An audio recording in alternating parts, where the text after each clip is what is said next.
ఈ ప్రపంచంలో engineering, medicine, IAS, IPS ఇవి చేసిన వాళ్ళు మాత్రమే బతుకుతున్నారా? మిగతా వాళ్ళు మనుషులు కారా? ఒకవేళ సంపాదనలోనే ఆనందం ఉంటే లక్షల లక్షలు సంపాదించే డాక్టర్లు, సాఫ్ట్వేర్ ఇంజనీర్లు డిప్రెషన్ గురై ఎందుకు నాన్న సూసైడ్లు చేసుకుంటున్నారు? ఆనందం డబ్బు సంపాదించడంలో లేదు నాన్న, మనకు నచ్చిన పని చేయడంలో ఉంది. నేను వంటవాడిని పెళ్లి కూతురు పేట్ల నుంచి వెళ్ళిపోయింది. అయినా మీరు వంట చేయడం ఏంటండి? సిగ్గు చేయడం. ఫోన్ చేయడానికి నేను సిగ్గు, వంట చేయడానికి ఎందుకండి? మనలో చాలా మంది సినిమా హీరోలు అవ్వాలనుకుంటాం, కానీ పైకి చెప్పం. ఒకవేళ ఎవరిని చెప్పినా నవ్వుతాం. అదే వాడు నిజంగా హీరో అయి వస్తే ఆటోగ్రాఫ్ల కోసం ఒకళ్ళొకళ్ళు తొక్కుంటూ వాడు వెనకాల పడతాం. మెకానిక్ షెడ్ లో పనిచేసే వాళ్ళు, కాంట్రాక్టర్లు అయిన వాళ్ళు ఉన్నారు.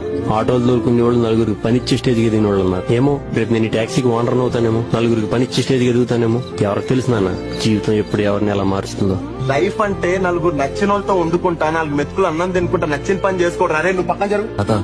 ఇప్పుడంతా నెసెసిటీ ఆఫ్ లివింగ్ అంటే ఎవడి బతుకోడు బతకాలి.